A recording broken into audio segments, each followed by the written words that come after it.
I was absolutely bricking it. I can't lie to you. Do you know what? You was like an annoying little brother, I'm not going to lie. When you get on that show, how can you make it different from what you've already watched? I was bricks. I don't know if I'm allowed to swear. I bumped into you. I was on my way to get a McDonald's. I think you were on the way back. Hello! I'm alright, are you? There's no way I'd be able to live with my life if I couldn't get a slinky on my head.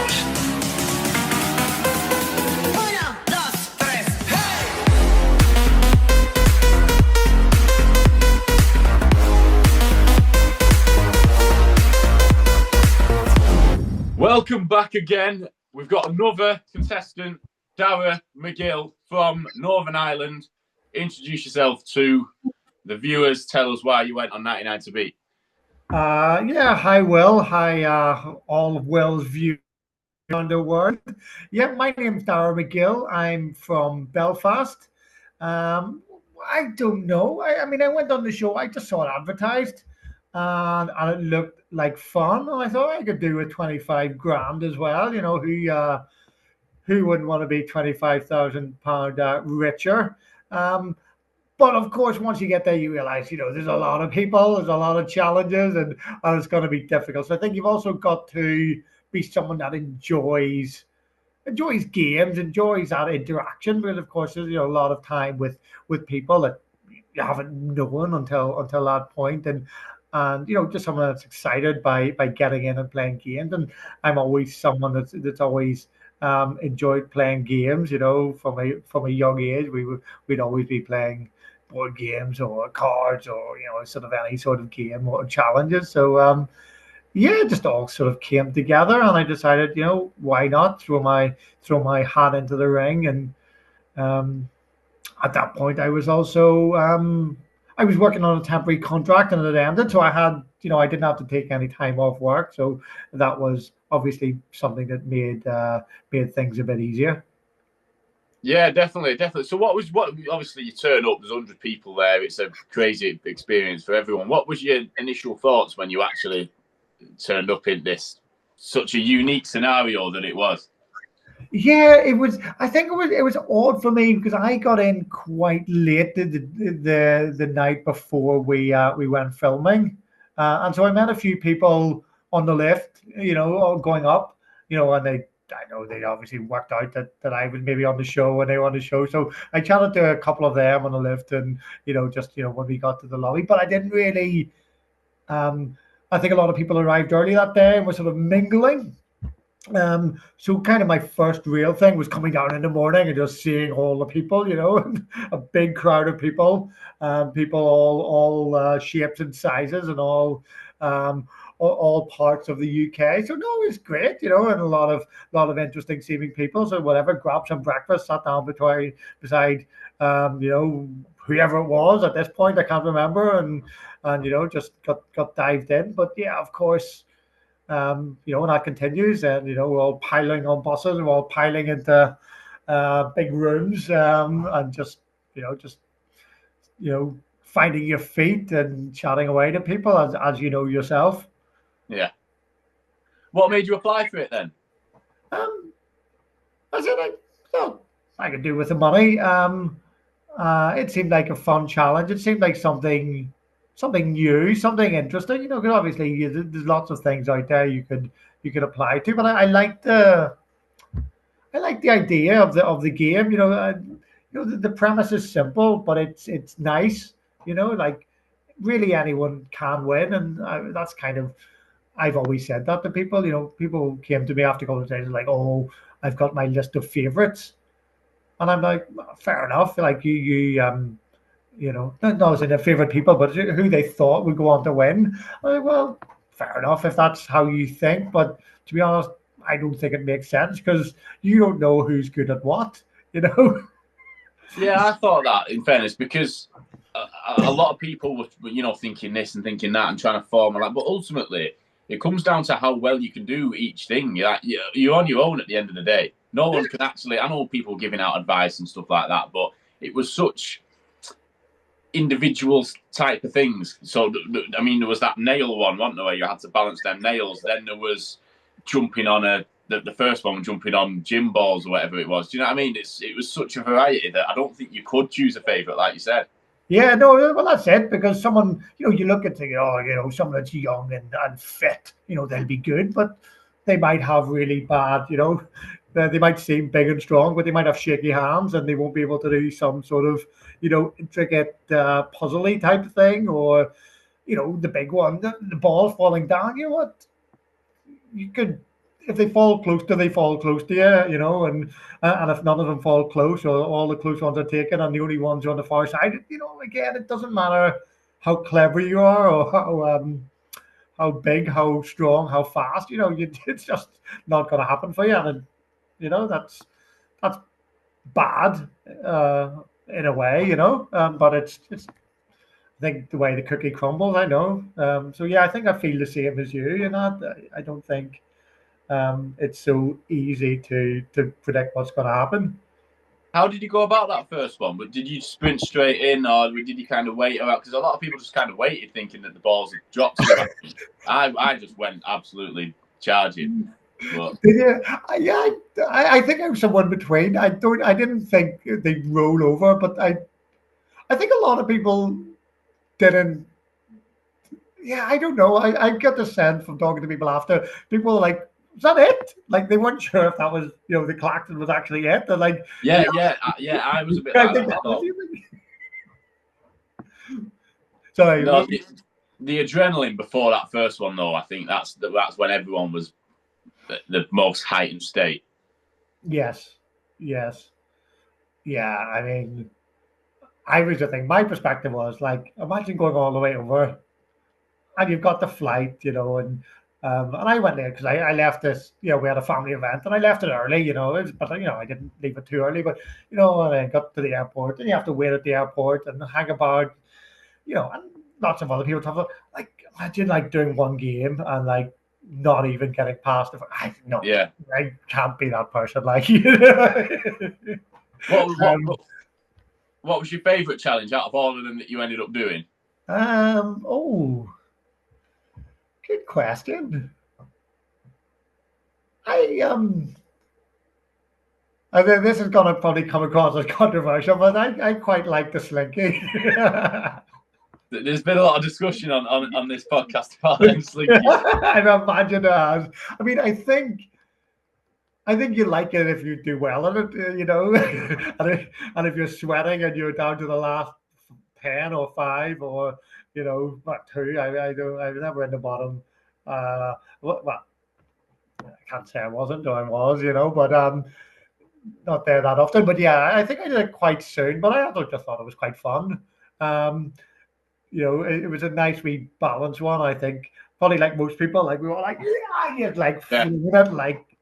Yeah, I thought that most people had no kind of sense of physics or anything. They were like flinging their heads around and it was spinning like. Yeah, or the ability to. Yeah, I think it was a good one because it was nice.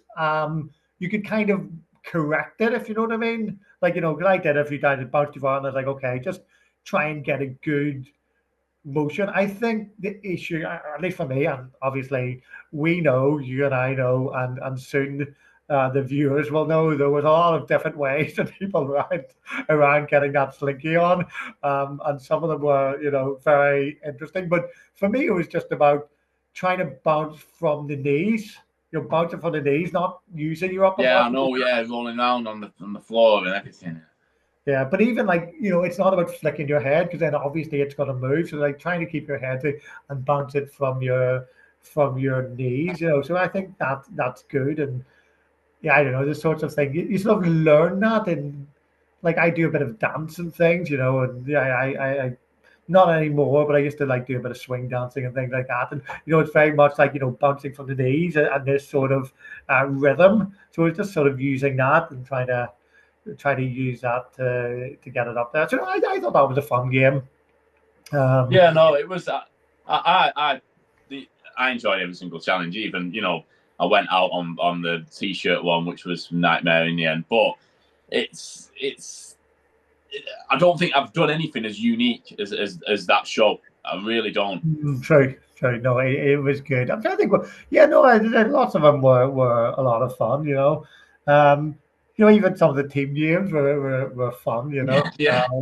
The giant bowling ball thing. Making the tube. All that. I thought that was good because there was a lot of different elements to that. I like all of it. You had to build it. And you had to marshal your team and get the right sort of order of team. Yeah. You're trying to get that bit of speed, but not too fast, or it's flying off the edge. So it was kind of Yeah. No, you know definitely, 100%. So, what starting did to you go out on eventually? What challenge was it that eliminated you? well, controversially, like I don't know. I guess I guess um we can say, can't we? I guess it depends what you Yeah, want. because I'll release it after you've been eliminated. So, Okay, yeah. No worries. So ask the question again, then I'll. no, yeah, no. What was it you ended up getting out on? Okay, so I've said before, I quite liked some of the team games, but having said that, I then did go out on a team game. Yeah. So I went out on the pancake flipping Yeah. one, which is funny because people in the past have definitely called me a tosser. So I am kind of surprised that I didn't do a bit better. But you know what? I'm not going to use the possibly the most overused phrase these days, which is "it is what it is," because like I keep hearing myself say, "It's like Jesus, really? Like, are you saying that again?"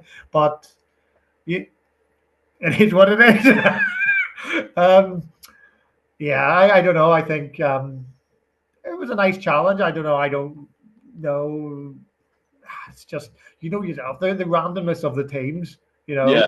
and the people that are good and bad. Maybe one person different in my team swap with another team, and that makes all the difference. Yeah. I don't know, and I'm sure other people have talked about this, and I've talked about this with people. Like, I don't know what your thought is. Like, is it better or worse to go out on a team game? Well, that was going to be my next question, actually. Were you happy to go out on a team game, or do you wish you could have done it on your own shield? I mean, in a way, like the way I sort of think about it, losing is a bit like there's less kind of individual blame on you because it's like, yeah, the rest of my team were rubbish, sort of thing. Which is not what I'm saying. I think I like. I reckon no one in the team didn't drop at least one pancake, if you know what I Yeah. mean. And so if any one pancake had gone that hadn't been dropped, it could have made a difference. So like, unless someone didn't drop a single one, then they've got a little bit of the blame. But no, I think overall it's worse because I think I was doing well. I think I was not that. And again, anything could have come up, and I might have gone out soon afterwards as well. But I think I'm kind of probably. It's a show that's a bit sort of for people who are sort of a jack of all trades, if you know Yeah. what I mean. And I kind of think that's me. Like I'm kind of pretty good at quite a lot of things without being, like world class at anything really, if you know what I mean. So I think I could have gone further, and I was confident I Yeah. could have gone further. So in that sense, it's frustrating, It's more than I think it's frustrating because but yeah, I feel I was doing well individually. I think I got, near the bottom, maybe bottom 10, once. Yeah. So, and apart from that, I was generally doing okay, not struggling too much, or at least, yeah, not I've never done it a bottom couple, or bottom Yeah. 5 sort of thing. So I think it was all right. How about you? Were you down in those kind of death positions at any point? How did you feel? We went down to the final two on the the one, the gut where you had to roll the ball down like a Oh foot. yeah. The one I mentioned at the beginning. Yeah, the kind of putting the tube for the ball. Yeah. Yeah. You went into the elimination. Okay. Yeah. Yeah, we went down to the final two on that, and I was just sprinting up and down the studio trying to sort it out, and then that was all right, obviously. And then eventually, I did go out on the t-shirt one, but I'm just glad that I went out on my own shield, on my own thing, so I had my own walk, and it was, you know what I mean? I can't blame anyone but myself then. That's my kind of idea of it. Yeah, see, so that's the other side. Apart from, one is like, yeah, there's less individual blame, but on the other hand, at least it's on you, and so there's an element of you kind of can feel comfortable with it because you did as well as you could, and it just wasn't enough on the day. So Yeah. I think overall I do think that, but of course now I've had to sort of rationalize it, and so that's where my thinking is now. But yeah, I think the idea of not having that sort of individual moment is a bit. It's a bit sad. Then, as you know, they just give everyone their random number.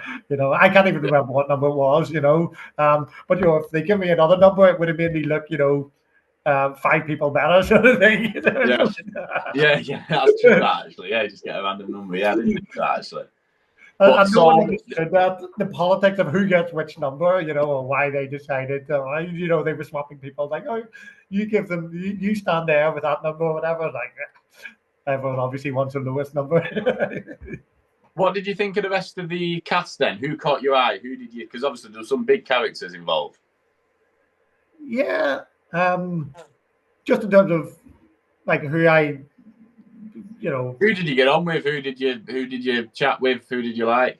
Yeah, I don't know. I don't think there's no one I kind of like. I don't like this person. There's some people I just didn't really get the chance to talk to so much, But that's just, I guess, the nature of the beast with so many people. And I think, obviously, if you're getting down to later in the show, there's fewer and fewer people, and you're talking to them all. But yeah, I mean, obviously, my Irish girls, Bethany and Caitlin, amazing to have people from close and to see them going far, and our Scottish brethren, loved Finlay and Nikki and young Paul.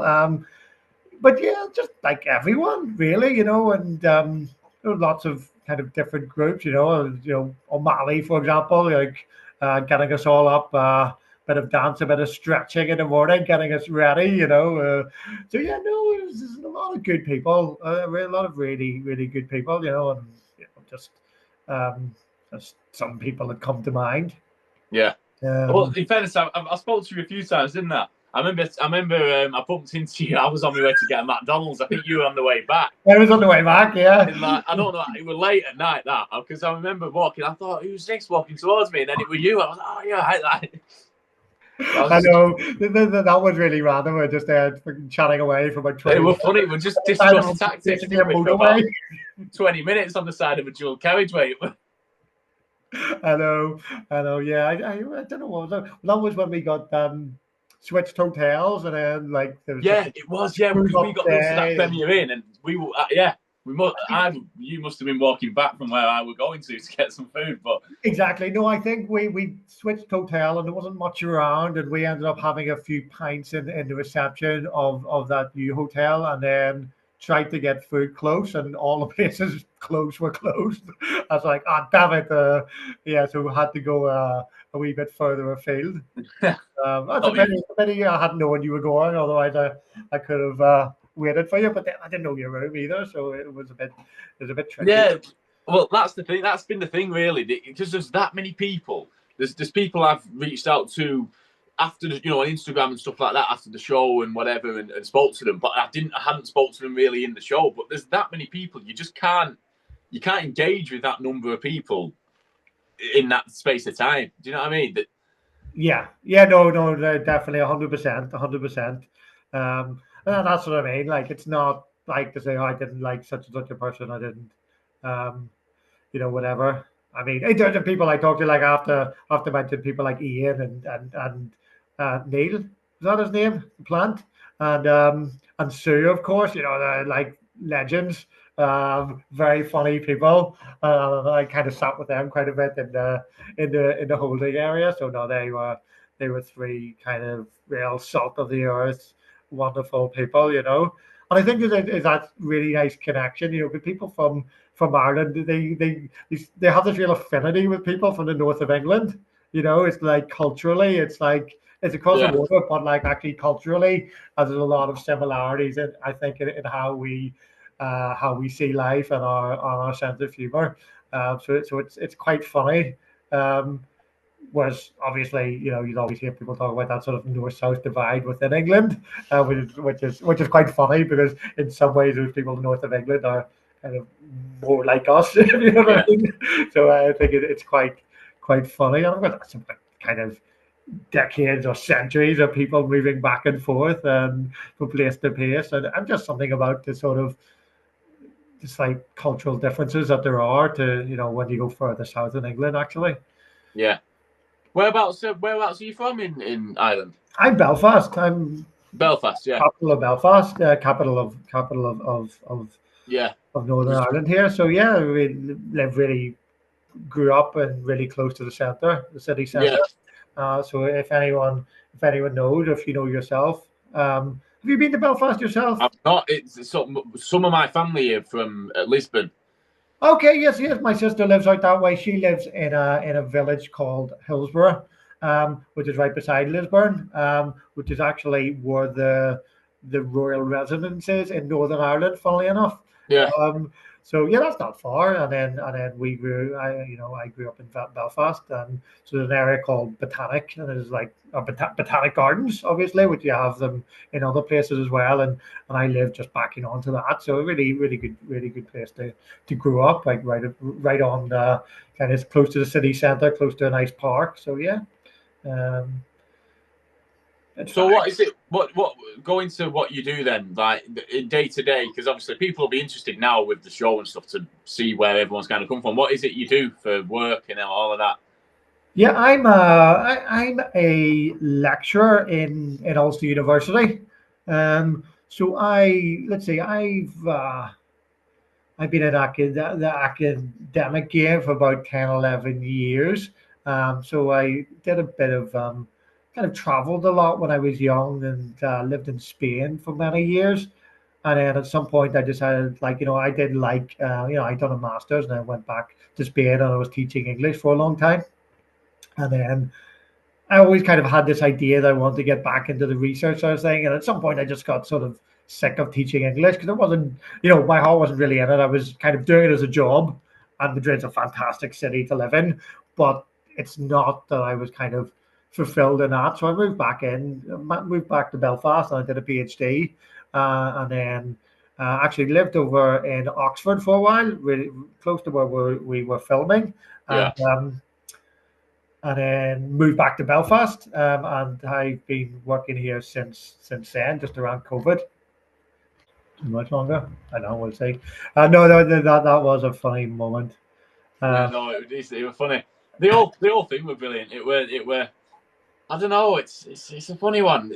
I don't think anyone, unless you've been on it, understands how, because you'll watch it on TV and it'll be clipped down and shortened down and stuff, and you'll think, mate, it won't seem as long-winded as it was. But the days, the hours in that studio, going to and from on the coach and in the hotel and everything, it became your life, didn't it? For however long you were there. No, that's totally true, and that's literally I was thinking that today and writing something about that today because it was like a hothouse kind of environment, where you were basically isolated from the world. Obviously you can still have your phone there, but I know, to be honest, I just kind of almost put the outside world away. To, like, I'm not. Yeah. Well, weirdly, because we were hanging around a long time, but I wasn't there like on my phone or whatever, like like you might be, because it's such a different environment. It's almost like all that matters right now are the people who are here in this room. Yeah. Which is really kind of bizarre in a way, because the people you didn't even know like 3 days earlier, and you mightn't see them the next day, because they might go out in the next game. But I know, yeah. I found that a lot of the time. A lot of people I made friends with ended up getting eliminated. So it's one of them. It's funny, and it gives you a kind of an idea of what, I don't know, I'm a Celebrity or Big Brother or anything like that's like. Yeah, definitely. I guess that's why in Big Brothers they don't eliminate people for the first few days, do they? No, They kind of let want them everyone get to know them. Yeah. Yeah, I don't know. I don't really watch it when it first came on, but I'm not.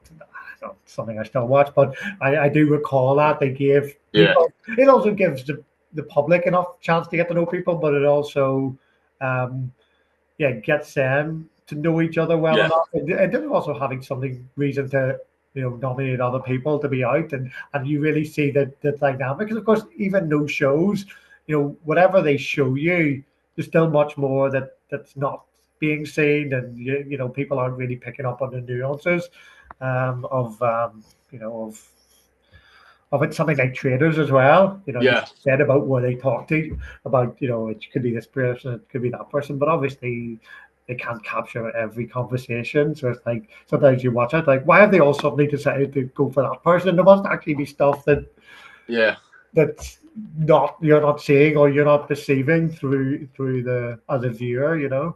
Um, so yeah, no, and of course that's not what they were filming. They weren't, in 99 Debate, it wasn't about those social interactions. But I think you can kind of see, you kind of probably something you're going to be able to see a wee bit behind the scenes, I think. Yeah, yeah. There's more to it. It weren't just a game show, was it? It weren't like The Chase when it's purely just trying to win money. There was a lot more to it, and it was brilliant. But what would you say as the final question? So someone getting involved with TV, or even yourself a year ago when maybe you didn't know this was going to happen, what would you say about what the experience of being on national TV is like? Yeah, I guess I can talk to the experience of doing it, but maybe not yet the experience of what it means in terms of um, any sort of fame or notoriety that comes out of it. Yeah, But no, I definitely think I think it's really important to be really just really open, like yeah, open to the experience, but also open to other people.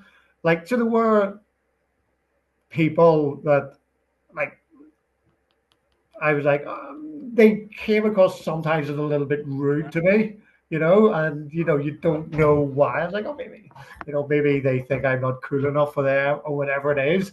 Um, but then again, a lot of that could be your own neurosis and like whatever, and they could be thinking the same, or it can reflect their kind of insecurity, if you know what I mean, or it can reflect your own insecurity. So I think the important thing is not to let it bother you, or let it bother you for a moment, but like get past it, let it wash over you, because it's not really going to help you, to be suspicious of people or to be sort of holding grudges. But that's not how I would be anyway as a person. Um, so I think that's kind of a good lesson. But you also, I kind of feel, and like, I don't know about yourself, but you kind of saw everything that went around it. It's not just about the yeah, people. yeah. I agree with that, and as well, like you said, it's funny. But people, you said, like there was a certain type of people that all, were very much who you'd expect to be on TV. But at the same time, I think the nature of this show was the fact that it was people from all walks of life, and that's why I want to speak to everyone, because I wanted to get everyone. I wanted to get as much out of it as possible, and I think maybe some people were a bit more closed off than others, really. But for me, I just wanted to chat to as many people as possible. Yeah, same here. In fact, I think I remember one of the conversations I'd had with you, and I think I kind of said something along the lines to you of something, of that, like, there's a real split here between people who are kind of social media influencer type people, Yeah, and people who are, in inverted commas, uh, regular people. yeah, Um, and it was funny because your reaction was a wee bit like I was being derogatory. At this point, I didn't really know what you did or that you did a podcast, if you know what I mean. And so I wasn't saying you're in this category, but also, I didn't know at that point. But also, like, if there was nothing, even if I was saying you're in that category, there was nothing sort of derogatory about it.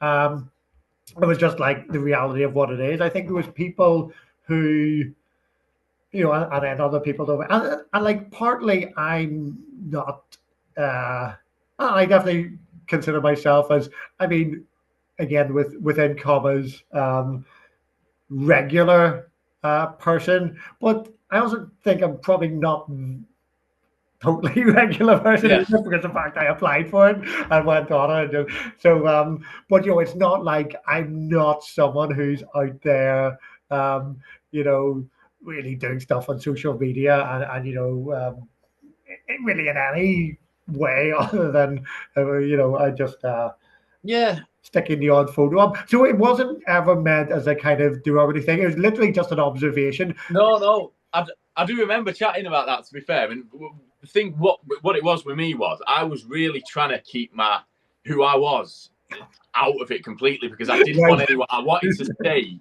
just complete, almost under the radar, to the point where no one could get anything on me. No one could. I didn't want to show any kind of insight into who I actually was. That's why I kind of probably stayed around it a little bit. It was nothing to do with that. I literally just wanted to keep myself a bit, just so I could.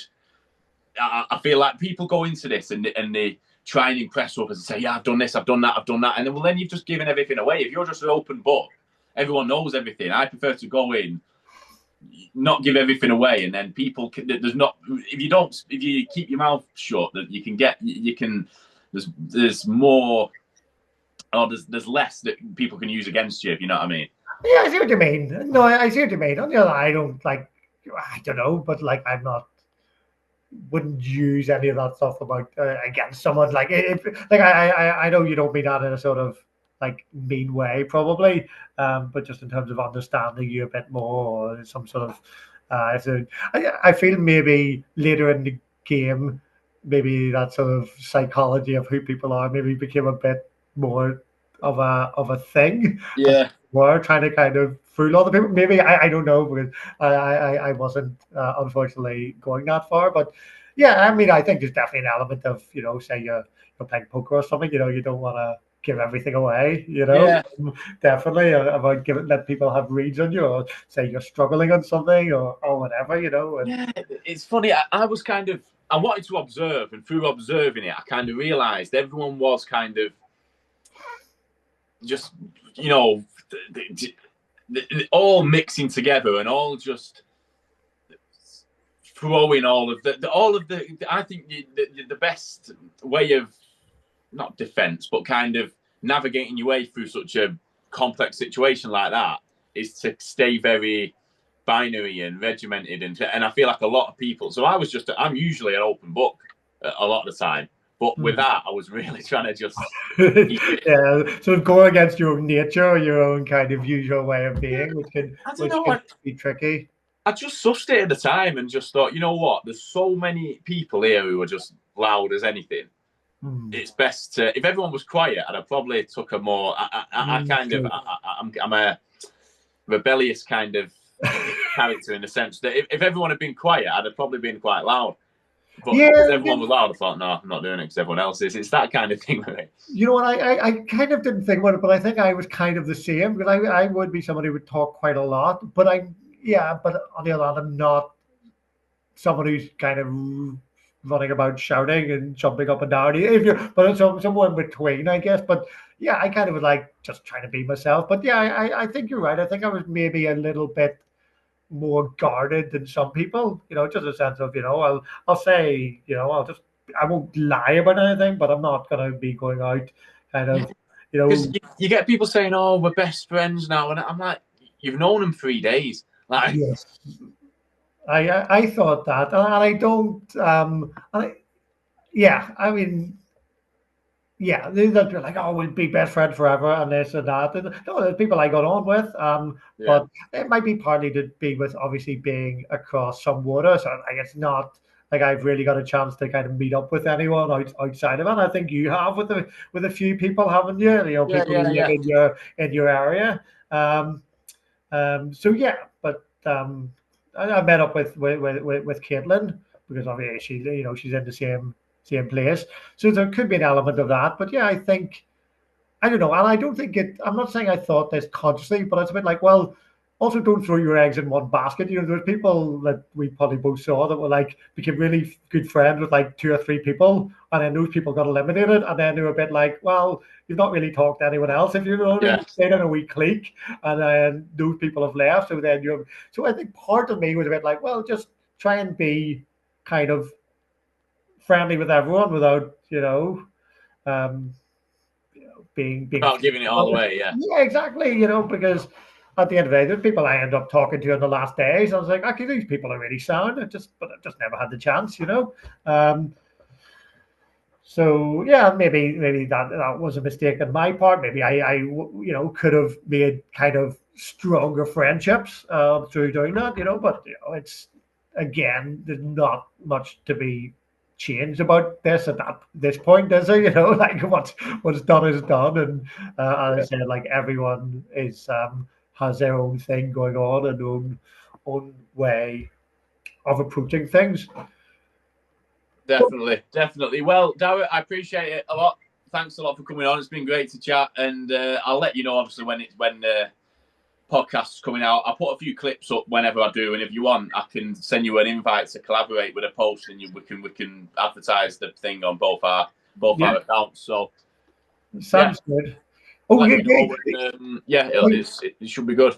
Well, can I say one more thing? So when I made the point about kind of social media influencer type people and regular people, and I think this got to for me the interesting thing of this was people's motivation to be on it.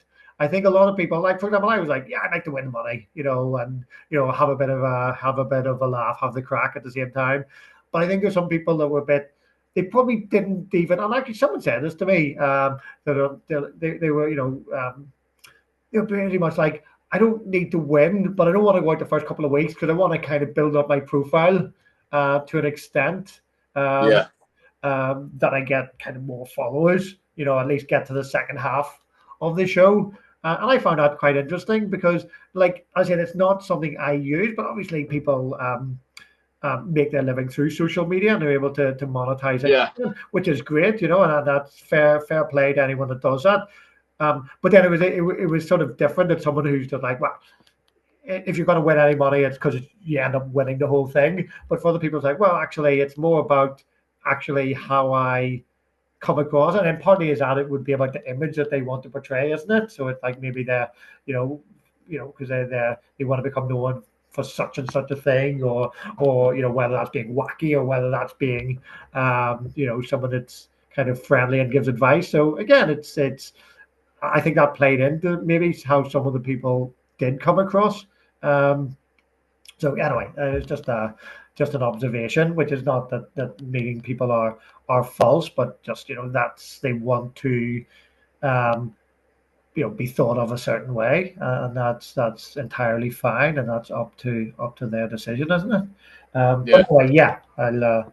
Let's leave it there because this has been fun. Well, thanks very much. No, I appreciate it. Honestly, it's been great to chat. It's been like I said, I'm trying to get as many people on it as I can, but I have enjoyed this chat. It's been good, and like I said, I'll let you know when it's coming out. And good luck for everything you do in the future. Hope it's all good success. Yeah, thanks, you too. Will. Like really good to follow your adventures and traveling around and and seeing the sights. So yeah. And just on a final note, I see you've grown the hair long again. I think the longer hair suits you. It's funny. I've not cut it for quite a bit now. To be honest, it was a lot shorter when I was on the show. But yeah, I don't know what I'm gonna do with it. I'll leave it for a bit. I don't know. I'll see. I'll never have it short. I don't think. But yeah, I don't know. It's getting proper rock star territory now, isn't it? Well, that's it. You just especially with pairing it with a leather jacket, it's very, very cool, very, very rock star indeed. Okay, mate. Great talking to you. Thanks a lot, Dáire. Thanks a lot, mate.